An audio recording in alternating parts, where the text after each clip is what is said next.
The thoughts, opinions, and general overall shade thrown on High at 9 News are those of the individual speakers and not those of High at 9 News, its audience, or its advertisers. The statements made do not constitute medical, legal, or financial advice, and for advice tailored to your specific situation, please consult with a licensed professional. Welcome to the High at 9 News Hour, where you will hear from cannabis industry experts and professionals from around the country talk about important topics while shining light on global issues and discussing cannabis as it relates to politics, regulation and reform, data and technology, science, research and medicine, family and parenting, art, celebrities and entertainment, fitness, sports, mental health and wellness, and plant-based medicines and entheogenics. Together, we are building a stronger community, fighting the stigma and creating change. With your hosts, Jason Beck and Rico Lamitte, joined by special industry expert correspondents from around the country, and daily antics brought to you by Cannabis. Coming to you live every Monday through Friday at 9 a.m. Pacific Time and high noon on the East Coast. And thank you all for getting high at 9 with us.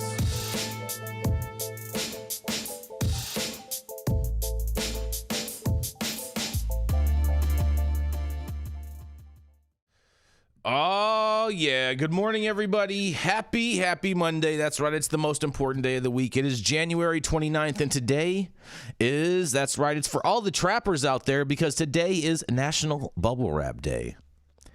It's also National Corn Chip Day and National Puzzle Day. Well, we got a whole bunch of puzzles going on. But thank you for joining us and getting high at 9 with us. It's also high noon on the East Coast. And please remember to like, share, and subscribe to us on all social media platforms. You can look down below on your screen to see exactly where we live on the internet. And we are live every Monday through Friday on YouTube, Rumble, Twitch, Twitter, Facebook, Instagram, and on our very own website, www.highat9news.com. But kicking it off today, that's right, it's the man with the happy cabbage, not the sad cabbage or the boiled cabbage, but the happy cabbage. That's right, it is the dope dad himself, Mr. Rico Lamitte. Oh, yeah, Jason. Definitely appreciate the love there, and the cabbage is always happy. Yeah. Now, one of our favorite topics here at High at 9 News is always New York cannabis. And it seems like yesterday, a newly appointed, seemingly industry-friendly Governor Kathy Hochul took office in New York, promising 50 new legal dispensary openings per month in 2023. A year and a month later, there are but 59 operating in total in the Empire State. And it's obvious that the original game plan fell way short of its intended goals. But is it time to scrap it all together and start from scratch? At least one person seems to think so. According to Marijuana Moments' Kyle Yeager, New York Governor Kathy Hochul says she's very fed up with how long it's taking to expand the state's recreational marijuana market with more licensed businesses, revealing that she recently urged regulators to go back to the drawing board and approve hundreds of new retailers. With licensed applicants voicing frustration over delayed approvals and an abrupt cancellation of Cannabis Control Board meeting last Wednesday, where regulators were expected to grant additional approvals, saying that New York operator tensions are high might be the understatement of the year. Spectrum One reported that at an event in Buffalo Friday, a fired-up Governor Hochul said that she caught wind of the fact that the board was only prepared to sign off on 3 new licenses, so her office intervened. My team got involved and said, no, go back to the drawing board, work harder, get this done. And no, I'm not satisfied with that pace. The governor continued, saying that applicants who are still waiting for the board's sign-off are absolutely right to be frustrated. I'll tell you right now, I'm very fed up with how long it's taking to get these approvals. She did, however, concede that regulators are not entirely at fault, and litigation from larger conglomerates led to courts ultimately delaying the license process for months at a time, even though just a handful of dispensaries were open prior to the lawsuit referenced was filed. Yeager noted that officials were also set to consider proposed rules allowing home cultivation of cannabis for adults at Wednesday's meeting that was canceled. But I don't know. What do y'all think? Are you buying Governor Hochul's new tough talk here? Should New York just scrap the progress already made and start fresh? I can't call it. That's why I'm asking the rest of the team. I'm Rico Lamitte, the dopest dad on the street for High at 9 News. What do you guys think? This is like the dog and pony show right here, Rico. I'm very upset. You guys aren't working hard enough. Yeah, this is all extra drama. All right, she doesn't care about any of this. I mean, she went into a store and she didn't even buy a souvenir ashtray. She does not care about this at all. She is just totally grandstanding and using this to placate to voters. Well, I'm glad that Vocal Hochul is expressing her frustration Vocal over what has occurred during her leadership.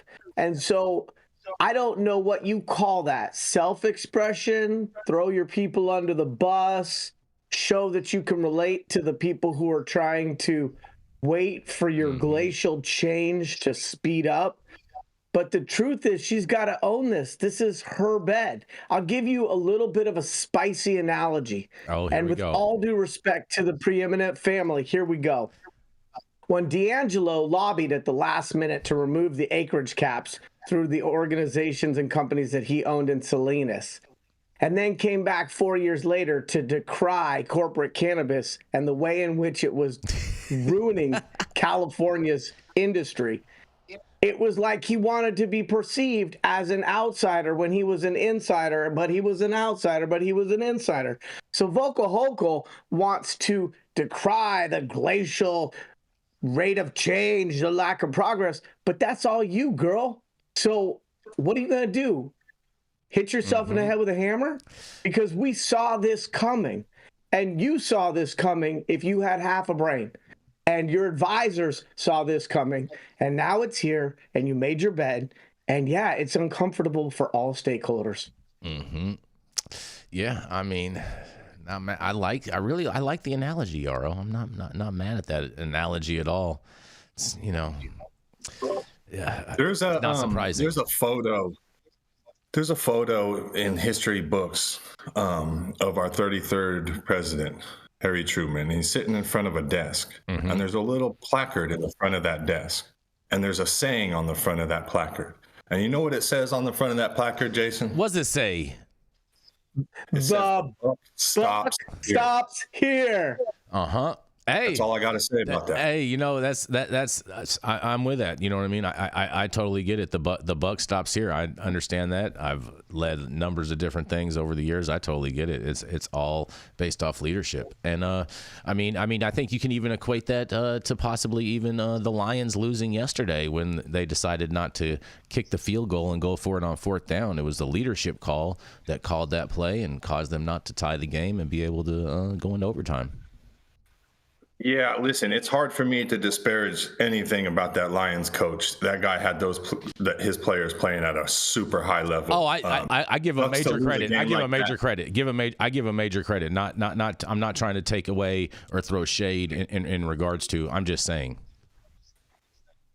It's just at the end of the day, all leadership is about owning things, and yet, with the example in the article or the analogy I drew, we see leaders distancing themselves from those things that have occurred during their period of leadership and not wanting to own it. And so I think what Hochul was trying to do was show that she understood the frustration and she had heard her constituents. But until she goes back to the drawing board instead of telling other people to go back to the drawing board, she doesn't really get it. No, she does not. That's for sure. I think Gavin Newsom and Governor Hochul should both go on a date together because they're both governors of the two largest trap markets in the country. Hey, man, is that the 2028 ticket right there? Just saying. Just a thought, you guys. Just a thought. But New York's a total shit show. It's not going to get any better anytime soon, and anything that they do is not going to make it better anytime soon either. Like even if they went back to the drawing board. What is scrapping everything that they did? What is that going to do at this point? I mean, honestly, they should scrap. They should scrap everything that they did, and then you're going to have all of these people whining and crying because they spent all this money to open up and operate under this this system, and it's just going to go nowhere. They're gonna be out all that money if they scrap the whole system. They're gonna be out of their licenses, out of their permits, everything. I'm So, going to Jason, throw a life raft are you out there. calling New York? Are you calling New York cannabis the Detroit Lions of the cannabis industry?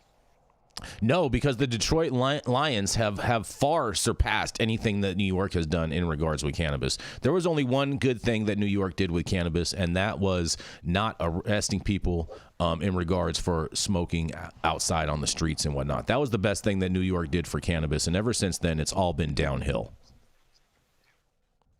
We believed in them.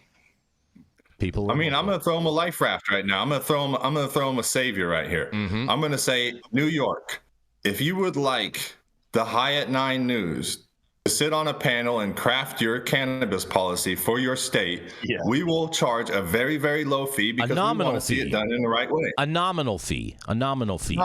Yes. But I'll tell you what, Fair though. and just. Kathy Hochul's going to have to give up her PJ so that we can get back and forth. Granted. Yes. Mm-hmm. I mean, they have some pretty bright people out there in New York, from Lulu doing On the Reveal. Do they really? Do they really, though? Do they really, though? Because it doesn't translate into sensible policy. So I have to seriously question anything like that. So it doesn't translate into policy, but between the monkeys and Lulu, there's a vibrant, Mike at Chef for Hire. There's a vibrant cannabis community. There's a lot of people who are wanting this program to function. Mm-hmm. I think there's a lot of know-how and intel and experience there. I don't necessarily think, as much as I would like to, that they needed to travel all the way to the left coast to get all of the information that they would need to do a better job. And let's be really clear what polyspeak means, right? Back to the drawing board means I fucked up. And how do we say that in a way that's a little bit more authentic? Back to the drawing board is not tweaks to policy. Yeah. It means there's a foundational collapse. And to not own that and to say, well, I told my people this and I'm going to, I'm very frustrated. Then resign, please. Right. When we say things like the jab that I just made about New York, I mean, we kind of have some truth to it. And I say that and I don't want to make come out of context like, oh, we're coming in here and showing New York how to do it. You're right, Yarrow, and New York. New York has very, very intelligent people, straight hustlers that been hustling since hustling was hustling. But this is what I'm trying to communicate. It's not necessarily that they don't have the know-how. It's the part that you said that they have that I don't think that they have, and that's the experience. So if you can tap in with some OGs or some people in a market that's fairly close to you in terms of 2024, closeness now. So you can tap in with some people in California that have the know-how, that have the experience in these markets and kind of can help craft where you guys are steering this ship into the docks. For me personally, if I was intelligent and I was in New York, I would be listening to people in California. I'd be listening to people in Colorado. I would be listening to people who would ever had some insight that they could give me on some experience in the legal market, how to deal with the trap, how to craft policies that make sense, how to not suffocate the entire industry. Those are things that I would say, okay, talk to me about those things. You know what I'm saying? But you're right. The people in New York are extremely intelligent. They're going to get this right eventually. I hope that we are there to celebrate with them when they are. Mm-hmm. Yeah, well, I'll tell you and what. To your point about ships, and to your point about ships and the docks and all that stuff, the question for me isn't if they're going to get it right, okay? The question is how many destroyed businesses, how many distraught entrepreneurs, how many social equity hopes and dreams dashed on the rocks by the dock before they get it right, and how many people had to spend money in the queue waiting to be a regulated entrepreneur, and how many failed businesses will occur as a result of the slow, imperfect, inefficient rollout, and who will make those people whole, because there's no guarantees in business anyway. Hold on, and Yarrow. so the challenge for me is not that foregone conclusion. It will finally work itself out. But in the meantime, they're creating stress a lack of opportunity, and broken promises. Well, but see, a business person is going to be able to thrive, and you could put a hustler on anywhere on God's green earth, and he'll triple his worth. So what my point in saying that is, you can, in any kind of situation, right? You have to analyze what's going on around you as a person coming out of a traditional market into a legal market, right? So the people that you're referring to right now that are getting chewed up and spit out in this situation, waiting for 2 years with their leases and stuff like that, I feel really bad for them, because they were duped into thinking the situation was something that it's not. But at the same time, like, it was something that it was not. You chose to jump into a blender and then you got chewed up. Mm-hmm. So if you had caution in this situation and looked at this and said, look, I'm going to come into this situation and I'm going to look at those around me and see if they've done it right, see how this plays out, and not rush in. Mm-hmm. Fools rush in, correct? So now we're going to kind of play a more cautious optimism around the peripheral of this thing that New York has going on, and not jump out there and execute $2 or $3 million before I can even make a penny. Mm-hmm. That just doesn't make sense to me. Yep, I'm with you. And Yarrow, on your point, there's one group that you forgot out of that mix, and that is the hemp farmers, who had to store all of that weed for a year and a half before they could even sell it on the market. They had to pay for all that storage space to just sit around and let the cannabis just decompose and decompose and decompose until they had to hawk it to some unknowing customer in some dispensary somewhere, thinking that they're buying good stuff. It's shame, shame, shame. But nonetheless, we're going to go to a commercial. We're going to be right back. Oh, man, that was weird. Hey, you, America. Do I look like Sean Connery?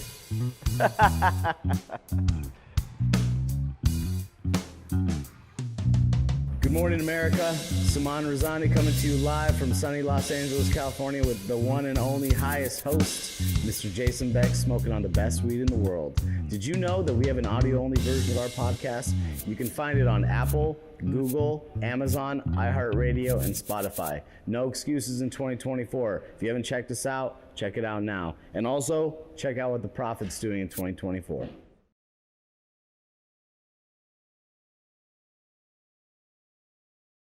Up next is the self-proclaimed highest Republican in any room, known for smoking the best weed in the world, and most likely spent most of his weekend fundraising for a dear friend that found himself in a $83 million hole. Come to the stage. Y'all know who it is. Jason Beck. Oh, man, you guys are funny, Rico. Well, I'll tell you what. I think he should file a case against E. Jean Carroll in the state of West Virginia, and therefore he'll get a favorable verdict, and then it'll just default the judgment. What are you talking about, man? I didn't name any names. Yeah. Mm-hmm. Nonetheless, I'm going to go into my story just because. And this is for you, Rico. This is for you because I know how much you love this. Virginia lawmakers begin to tackle weed sales 3 years after legalization. That's right. 3 years after legalization, small amounts of marijuana for adults, Virginia lawmakers are finally moving ahead with efforts to create a marketplace for adult-use cannabis. A Senate committee advanced a bill to get regulated retail system up and running by January 1st, driven partially by concern that an illicit market is already flourishing. Though Democrats and some Republicans have expressed interest in passing some kind of marijuana legislation, Governor Youngkin has sent signals that he's not on board, though he stopped short of promising a veto. The Senate's Cannabis subcommittee opted for a bill that would allow the Virginia Cannabis Control Authority to issue retail licenses as of on July 1st, but not allow sales until January 1st. The subcommittee weighed Rouse's bill against a measure from Senator Adam P. Eben, a Democrat from Alexandria, which would have allowed existing medical marijuana companies to start selling adult-use cannabis as of July 1st. The medical marijuana firms would also have to pay a $1 million licensing fee.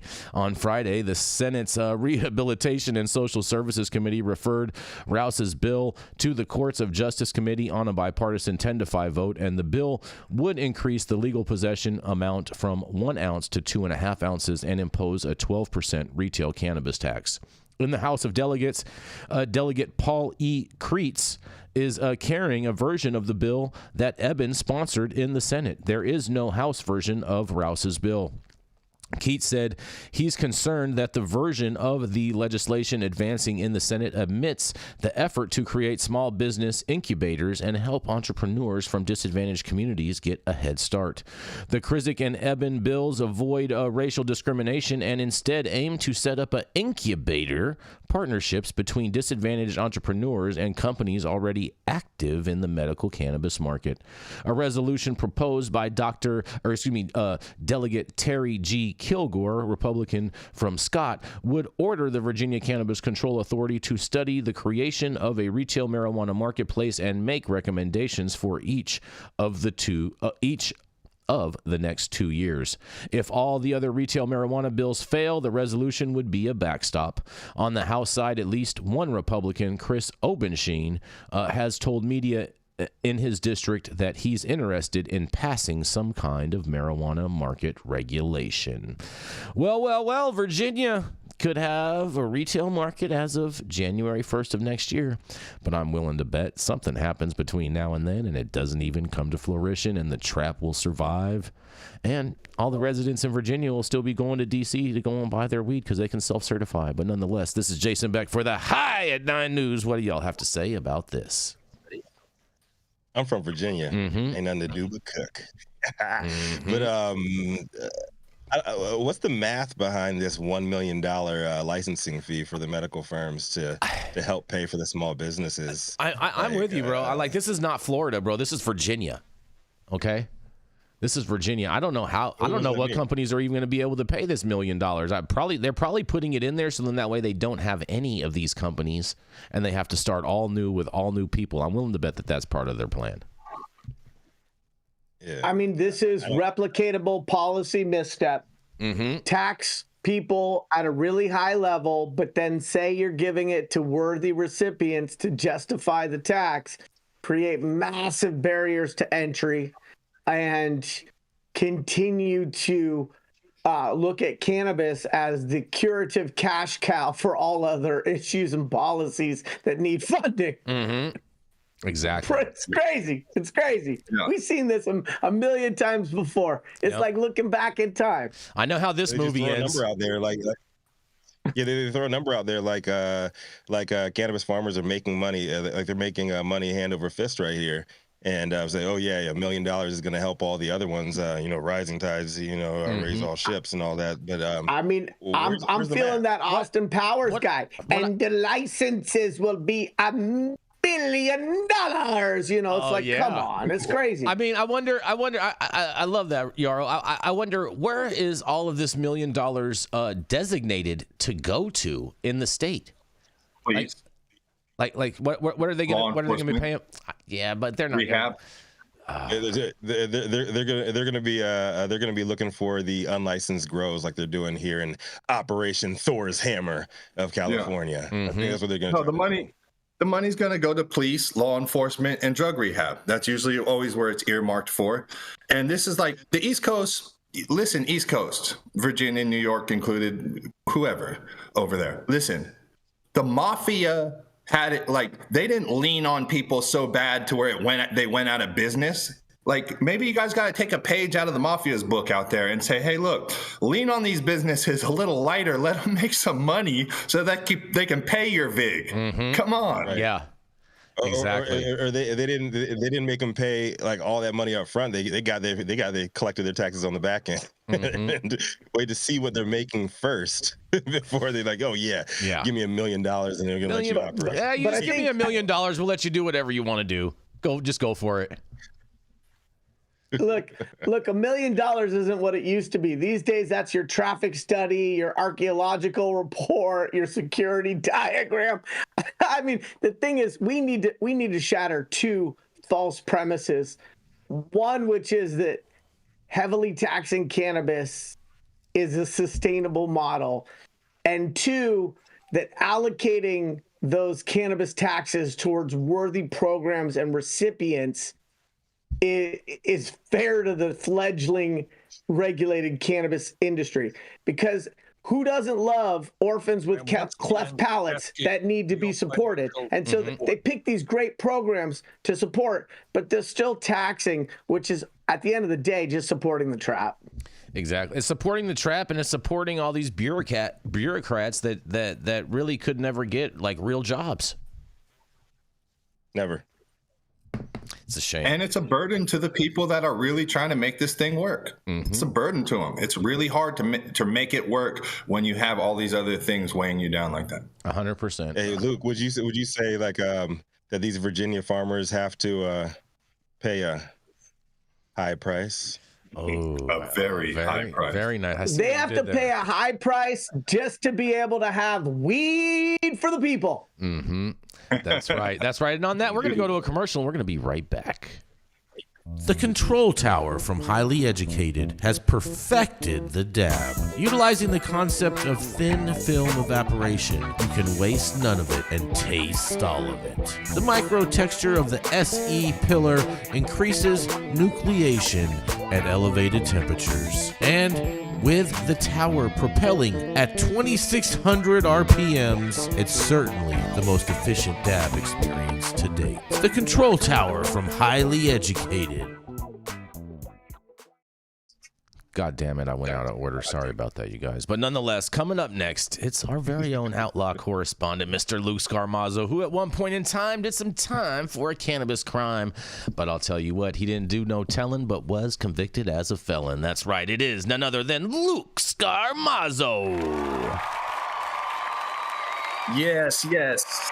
It's Monday, so we're getting a slow start today. But man, the outlaw news is hitting at a high pace. So I got a good one for you today. And this is one that there's multiple layers in this story. So I want you guys to kind of listen closely. It's one that we've covered, and it's been covered well in the news. But we have a little backstory and some updates on this now. So here we go. Girlfriend who stabbed boyfriend 108 times in marijuana-induced episode smoked strand with more than 30% THC. Okay, now let me first preface this by saying they use the word strain in here multiple times. I used the word strain on James Loud yesterday a few times, referring to when we would use that terminology back in 2004. And man, like the language police got on me and said I had to use cultivar. So maybe you guys can get on this journalist. I don't know, but that's the way it's written. So I'm just going to read how it was written. Lawyers for the California woman who avoided prison time after fatally stabbing her boyfriend 108 times in a marijuana-induced psychotic episode have revealed that she consumed a strain of the drug with a THC level of more than 30%, significantly higher than the average dose. Brian Spector, 33, consumed a marijuana strain with 31.8% THC when she stabbed her boyfriend, Chad O'Melia, to death in 2018, her attorney said. The defense of the cannabis-induced psychosis was based primarily on the testimony of both the renowned psychologist, Dr. William Wershing, and prosecution expert, Dr. Chris Monahandy. Her attorney, Michael Goldstein, told Fox News the strain had a warning label indicating that it was for high tolerance users only, since its THC content was above the average level of between 18 and 24%. I guess 18 and 24% has become average now. Ventura County Supreme Court Judge David Worley ruled that Spector, how do you say that name? I don't know. Spector? I'm just going to say Spector. I don't know. Had no control over her actions in an involuntary manslaughter case. The defense presented in court was not a con job, as some have described it, Goldstein said.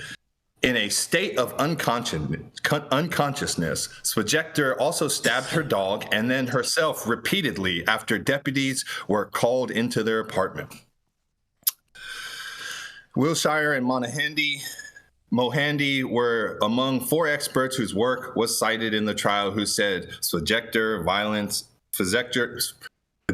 violence was unpredictable and unforeseeable, Goldstein said.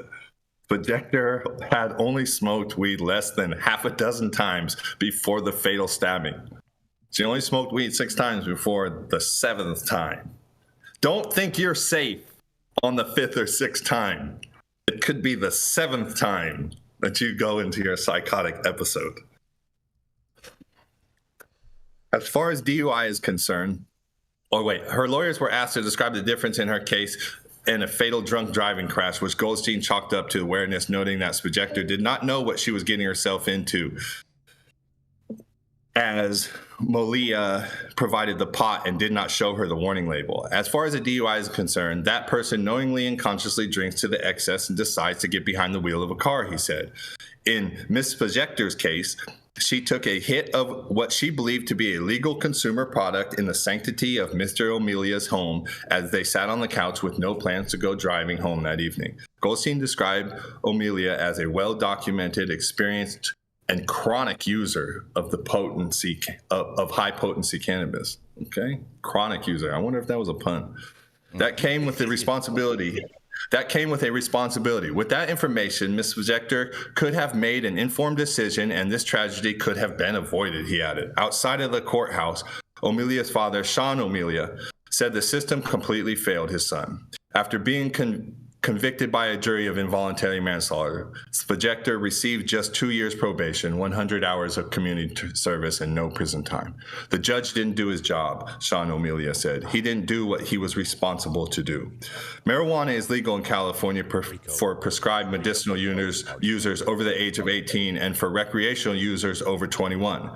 Miss Spajector is broken and remorseful for what happened to Chad, Goldstein said. She will never again live a normal life, and her medical license and ability to help other deaf people is at risk. Okay, so let me go ahead and start my rant by saying this. Stop putting all this significance on THC percentage. Listen, THC percentage is not the sole factor. When you make a pie and you list the ingredients on the side of the pie, right? Okay, one of the ingredients might be sugar. Okay, if you take that sugar out and you put it into a pie pan and you just start eating it, you're not eating pie, you're just eating sugar. So when you isolate and you say, oh, this THC percentage was this high, so this flower automatically had to be really exceptionally good or get you really exceptionally high or have this effect to it, that's not true. That's false. You guys are making that up. These lab tests and all these things that are going on with this THC percentage and how consumers are buying cannabis it's a creation of our own doing. Trust me, and I'm going to take responsibility for it for sure. I was one of those people that were like, oh yeah, THC percentage, before we knew about all the entourage effect and the other cannabinoids. But there are cultivars that will test very low on THC percentage.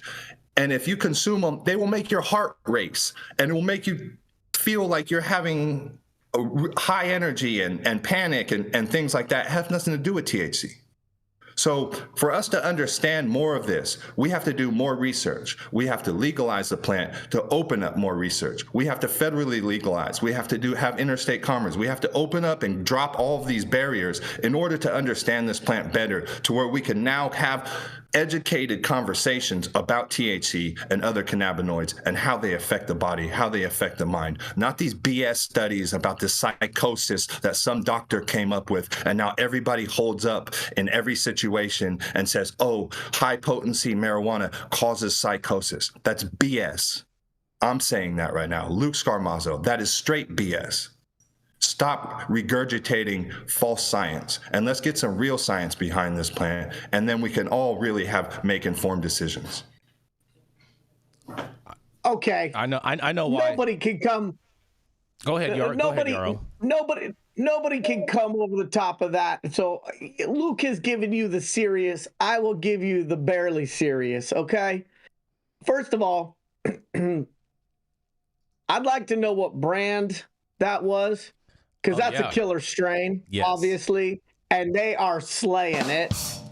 But bomb. And the thing is, we need to be a little bit more compassionate, because we found out in the article that she's hearing impaired, which means that as she was stabbing him 108 times, she just couldn't hear him say that she had already hit the mark, right? He was like, she thought, hold on, Yarrow, I think she thought she was stabbing him with a shake weight. The thing also is, I want to know if she was charged with cruelty to animals, because she stabbed the dog. And like, I don't know this guy, but I definitely know that there is not a canine out there that deserves that type of treatment and torture. I do think that it sounds like her sentence, I question, and I hate to say this, but I feel like if she had been male, the sentence would have been greater. I mean, like, if domestic abuse is a real thing, but like, she got off a little light, it seems like. And then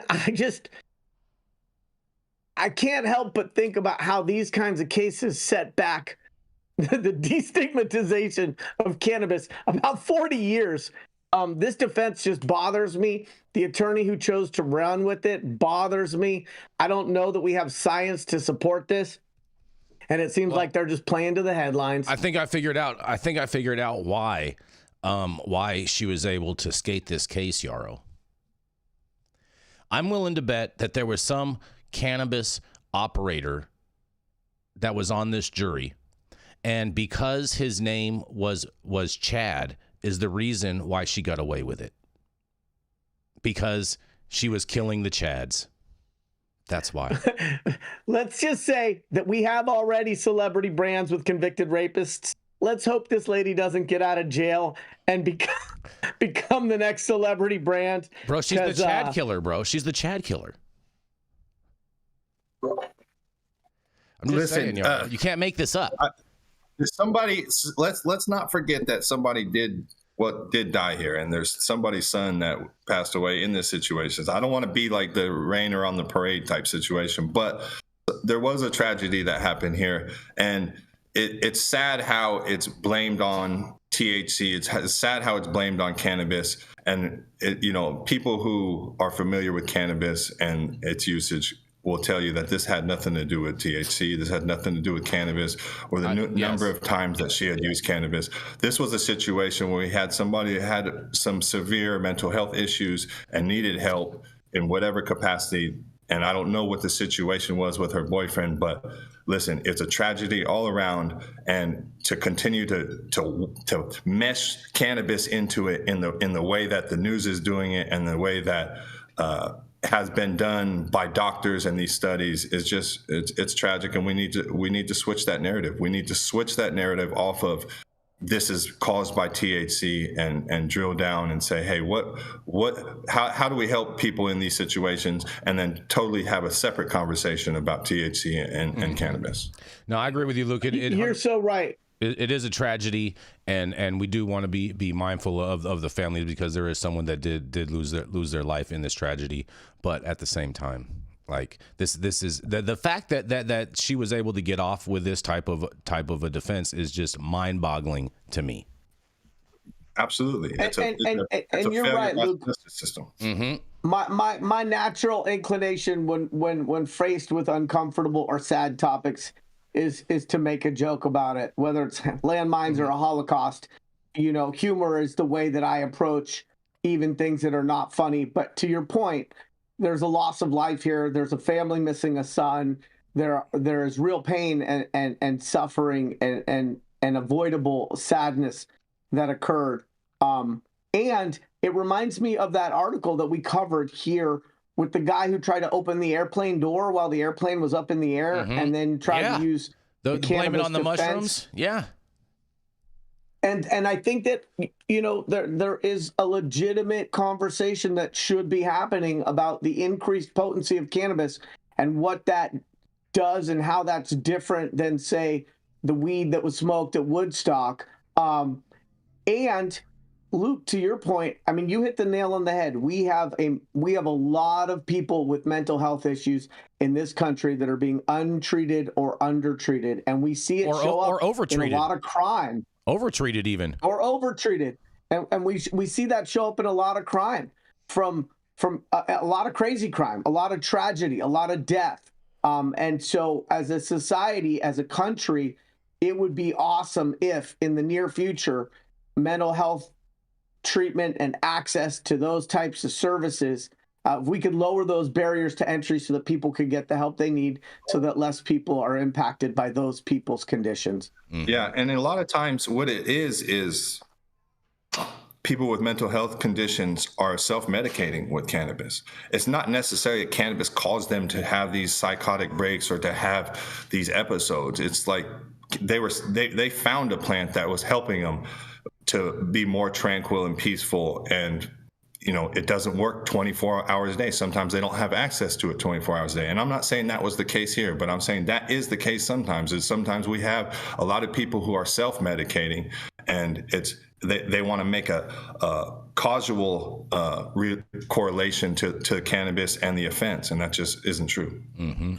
It does also sound like when she stabbed the dog, she might have just been trying to dispose of the only witness. So I can understand where her mind was at there for a second. Oh, boy. She thought her dog was a snitch. But on that, we're going to roll into the promo. Whatever you're doing right now, make sure that you hit that like button. Make sure you subscribe to the channel if you've not subscribed already. And all the articles that we cover on today's show, you can read directly on our website at www.highat9news.com. I'm Jason Beck, and this is Smoky Vanilla.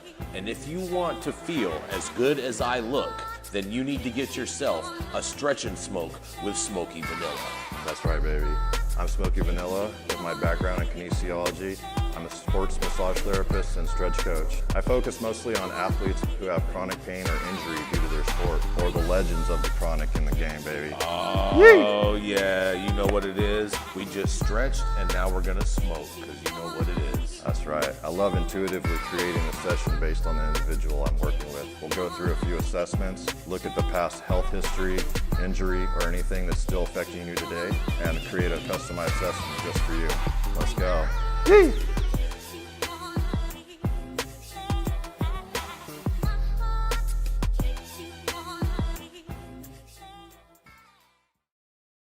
Oh, yeah, that's right, and we're back. Coming up next, that's right, it is the man from Florida. Even though he doesn't realize that he is from Florida, he thinks he's from Santa Rosa, but nonetheless, he does cannabis, he does real estate, and on Sundays, he will do cannabis real estate as well. That's right, it is none other than Mr. Yarrow Kubrin.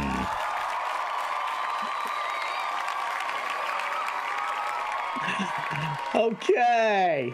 Thank you, Jason, for the epic and always changing intro.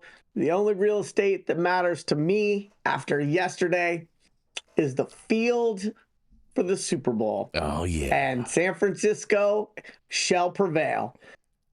My article today is from Marijuana Moment, and it is about a lawsuit.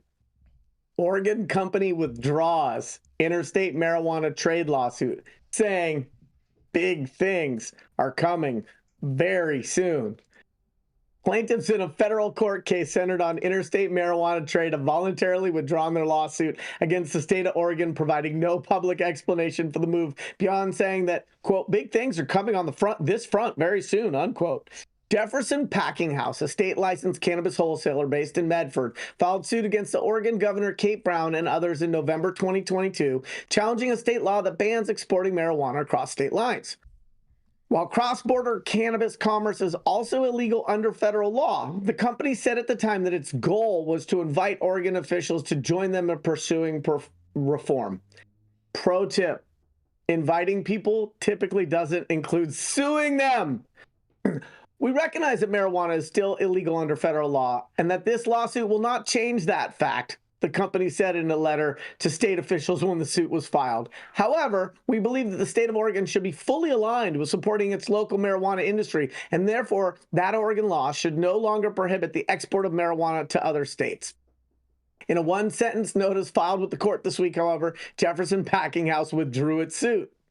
Plaintiff Jefferson Packing House, LLC, hereby provides notice of its voluntary dismissal of the above captioned matter without prejudice, wrote Andrew DeWeese, a Portland attorney who represents the company.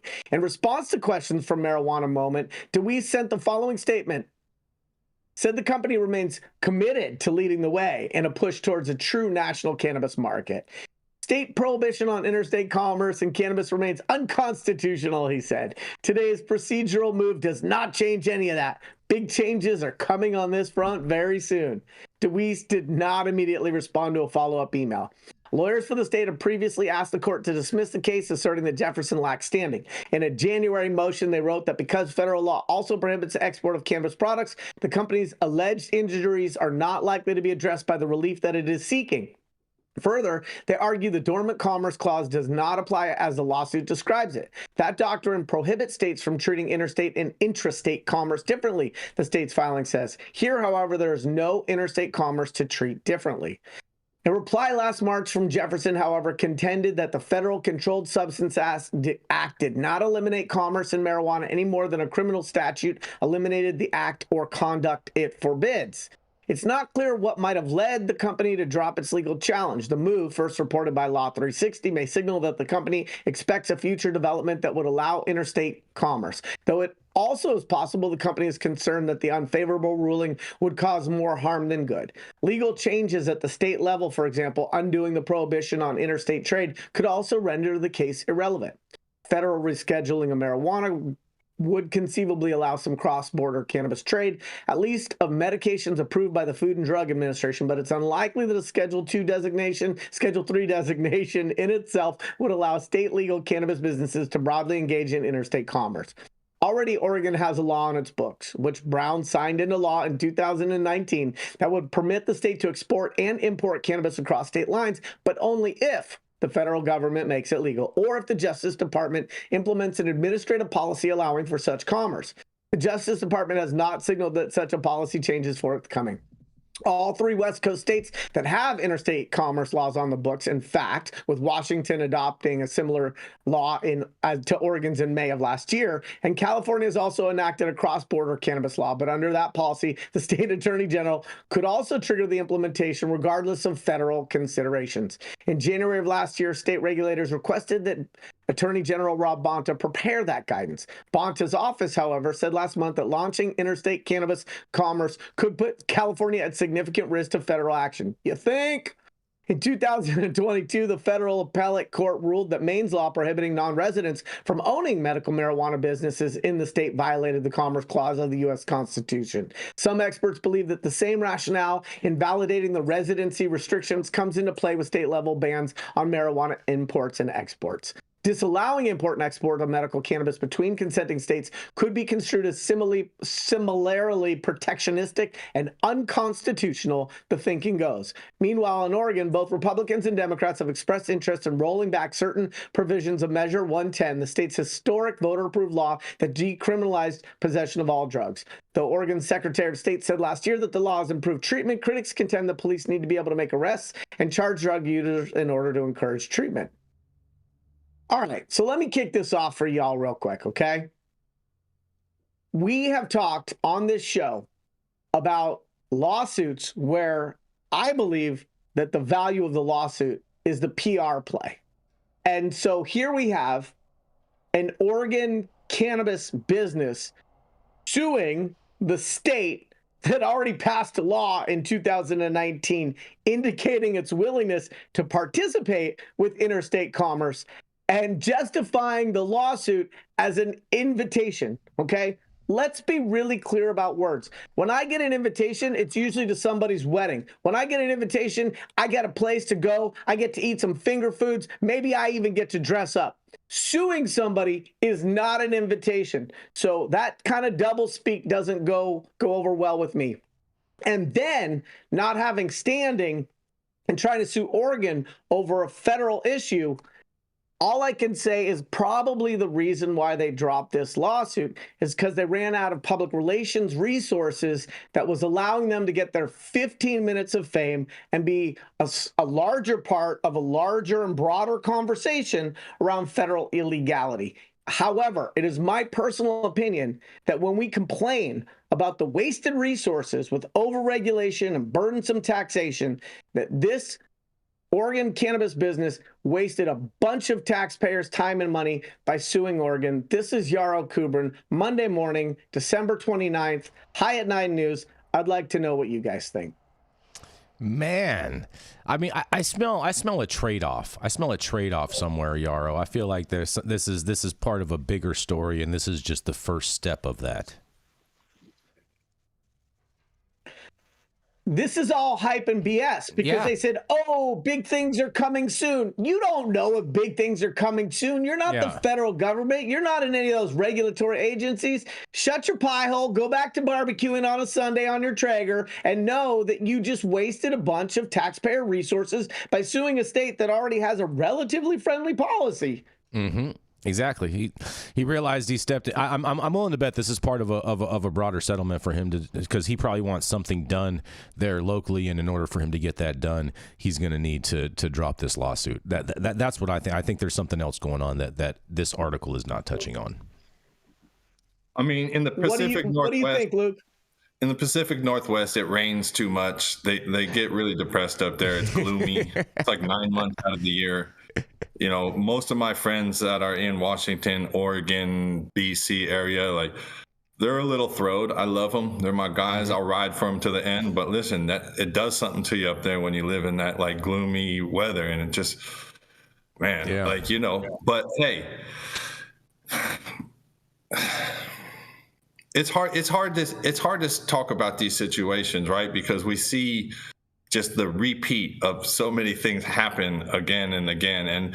But I think you hit it on the head, Yarrow. I think you hit this square on the head in that this looked to me like a PR move. And I don't know if they have a longer game that they're playing with this or what it is, but a lot of times you'll see attorneys and people will file these suits, and it's strictly, they know they have no bearing on them, that it's just to hold up into the media and say, this is what's going on.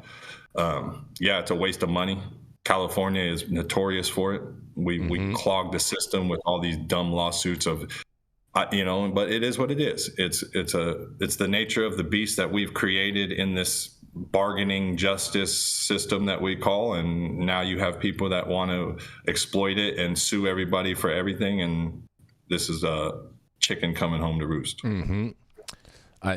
I'm with you. I think we got one more commercial, and we're going to be right back.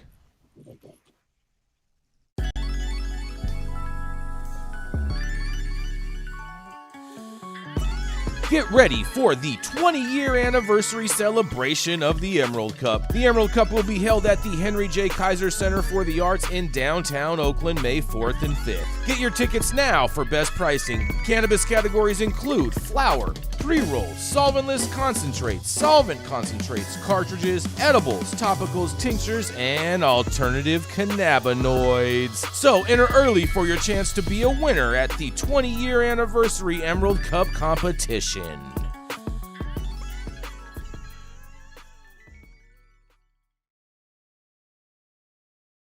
Guys, I got two more stories. One of them is super short, so I'm gonna do the longer one first. And just as a heads up, I did have the AI kind of shorten this because it was a pretty long story. So here's just the tidbits that the AI picked up off of this. Okay. New York cannabis regulators face another lawsuit over equity goals, you guys. That's right. A white male-owned company filed a lawsuit against the New York Office of Cannabis Management, arguing that the state regulators are discriminating against its based on race and gender. The plaintiffs claim that they were ranked 2,042 in a hierarchy of about 2,200 operationally ready applicants in a list published by the state's cannabis regulators on January 12th, and that their low priority in the licensing process is a violation of their federal civil rights. The company's complaint states that the Cannabis Control Board is made up of all minorities and women with no white men represented. Last year, the state Supreme Court blocked the office from issuing new cannabis licenses after 4 veterans sued. The injunction has since been lifted, and a company that applied to operate a marijuana store in New York failed to qualify because one of its owners, Kenneth Gay, lacked a significant New York State presence. Gay has a past marijuana conviction in Michigan, and New York implemented rules to ensure that the first adult use storefronts were run by individuals with no ties to the state, but later resumed its controversial licensing program despite the constitutional issues that it had been raised. And Valencia's AG's lawsuit claims that the State Office of Cannabis Management intentionally discriminated against the plaintiff and other white men, you guys. New York, man, oh man, oh man. You guys just don't ever know when to stop. What do you guys think about this? New York discriminating against white guys in cannabis. Well, now. You first, Luke. You first, Luke. Okay, so let me start by saying social equity and social justice have nothing to do with color. Let me just say that. Anybody can. That doesn't mean that the communities that were overpoliced, like Black and brown communities, were not overpoliced in relation to their white counterparts. That absolutely is true. But what I'm saying is that a poor Jewish person could live in a certain neighborhood. A older white guy could have a cannabis conviction. There's multiple situational things that can make somebody qualify for these social equity things. So I just wanted to kind of say that grandly before we get into like the whole race and color situation going on in New York. This is basically the affirmative action argument with new words placed in certain spots.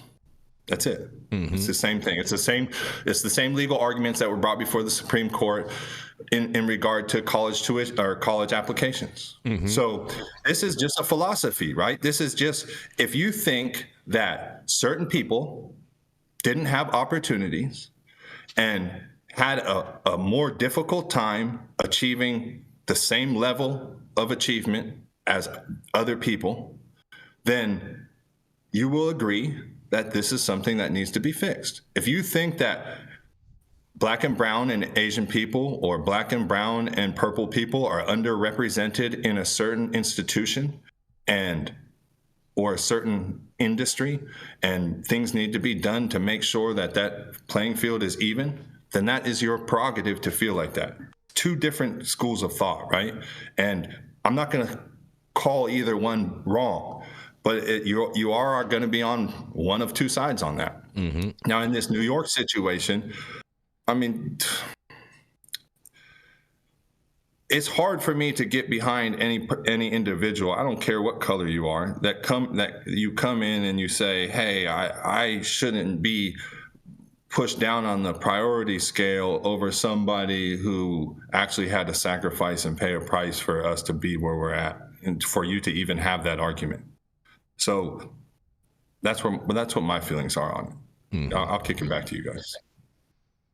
Go for it, Yarrow. I'd love to chime in on this. I mean, you're talking to two white guys who were both justice involved and who both had to eat ramen in a yellow jumpsuit and smell other people's farts. So we come with some experience that I think is relevant to this particular conversation.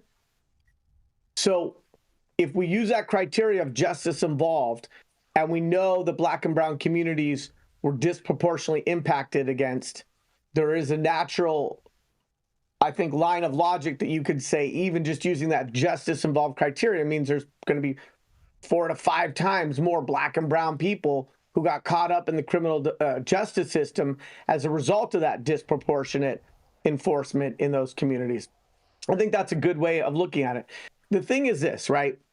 This should come as no surprise to anybody. We have known since the beginning of cannabis social equity policy that we needed to come up with ways to write these criteria that were not gender or race-based, not because we didn't want to give a leg up for certain communities that were being disproportionately impacted, but specifically because of what my brother Luke said in respects to affirmative action and the way that affirmative action was rolled back through the courts because of lawsuits such as this, because affirmative action was written in a way that was not going to be defensible when it eventually got ruled upon, right? And so that's why we've come up with disproportionately impacted areas. That's why we've tried to take the impacts of prohibition instead of the descriptors of the communities that were most impacted and come up with these criteria. So this lawsuit is just a matter of time, and anybody who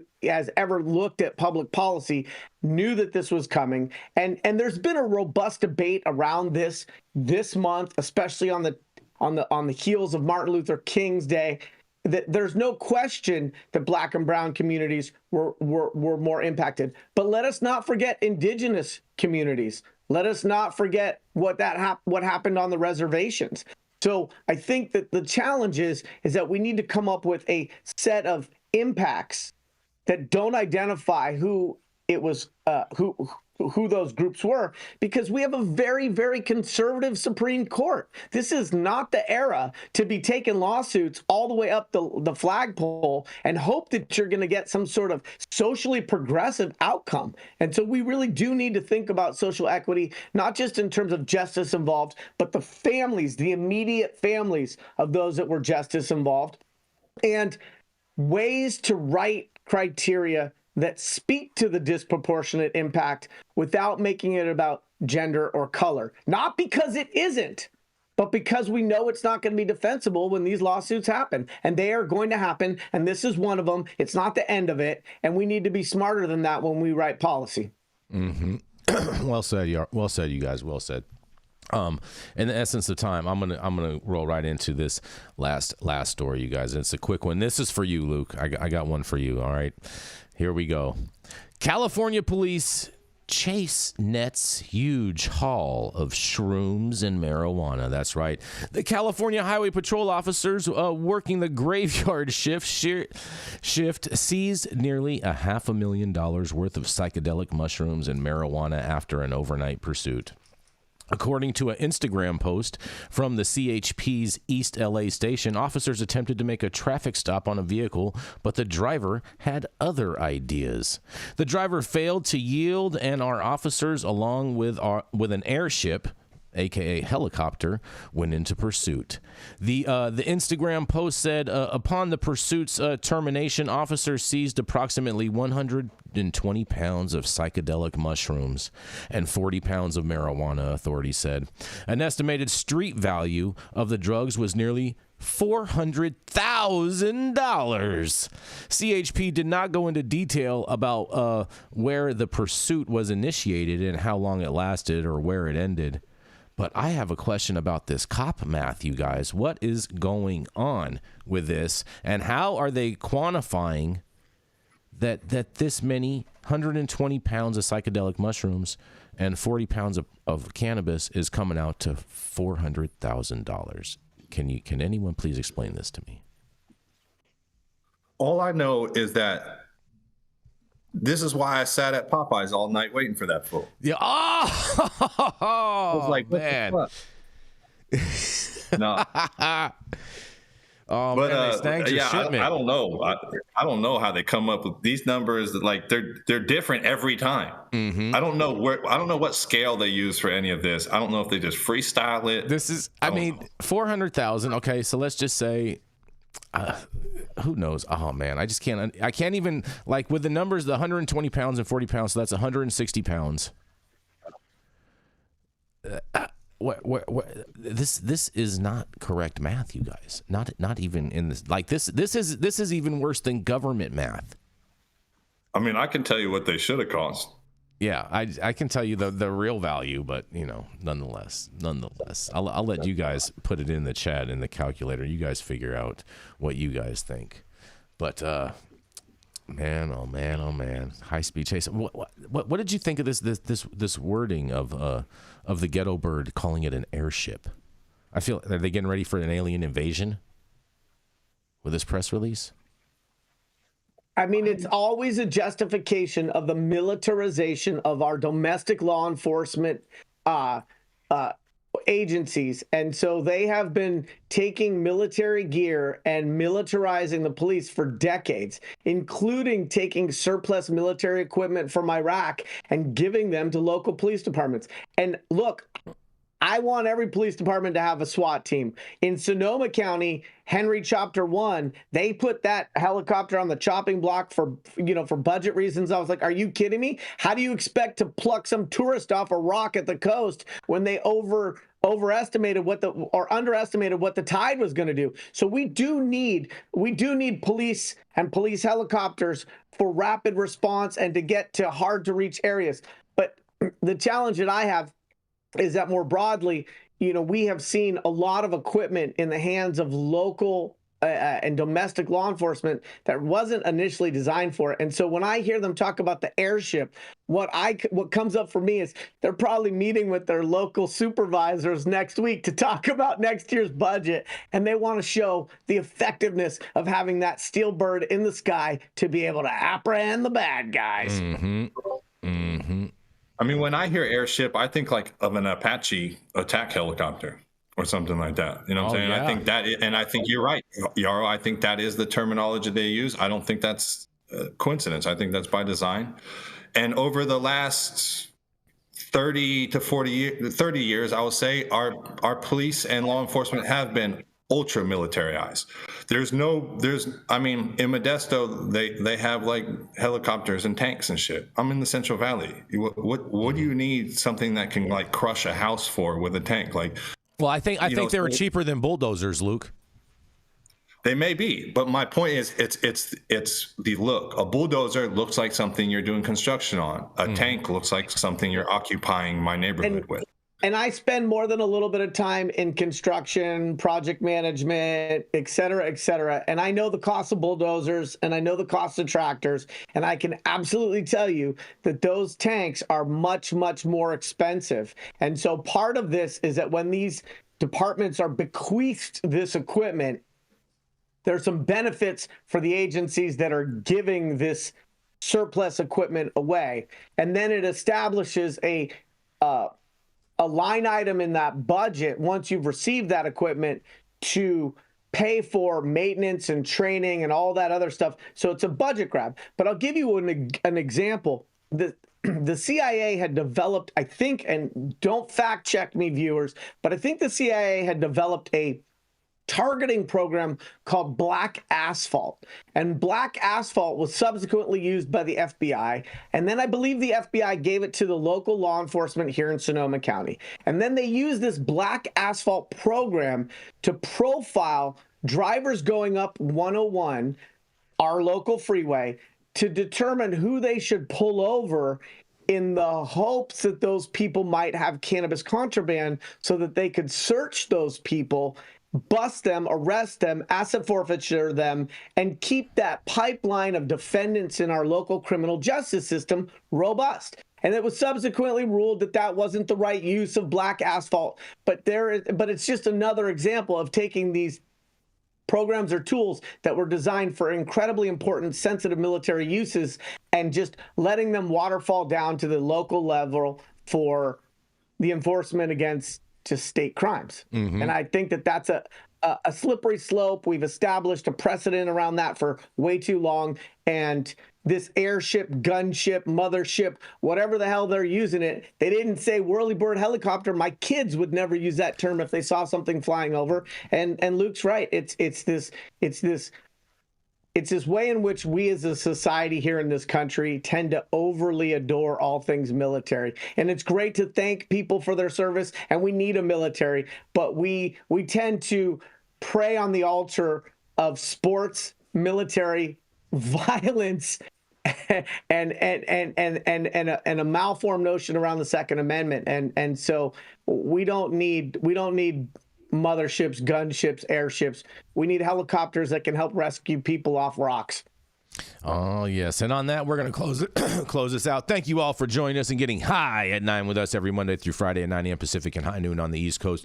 Big thank yous to our audience and supporters for always tuning in daily and listening to the insanity that is the developing cannabis industry. Thank you to all of our sponsors. Thank you, Luke, Yarrow, for being here today, and everyone joining us in the chat and whatnot. And also, too, I do want to send a special congratulations real quick to all of the winners from the Catalyst had a big bud tender celebration party, and they acknowledged all of their bud tenders that sold over $100,000 worth of product, as well as the captains of each dispensary who were the highest bud tenders. So shout out to all of the winners this weekend that got their jackets, got their trophies, and all that good stuff. What do you got to say, Yarrow? Weed for the people. Weed for the people. Weed for the people. And listen, shout out to all the bud tenders. Yes. Shout out Go to all the Niners. bud tenders. Yes. Shout out to all the bud tenders. My daughter is starting her second day of bud tending today. Jasmine, shout out to you and the PCF group out there. Hope you have fun today and learn a whole bunch of new stuff. Oh, yeah. Shout out to bud tenders today. Monday, it's Bud Tenders Day. That's right. I like that. Yeah.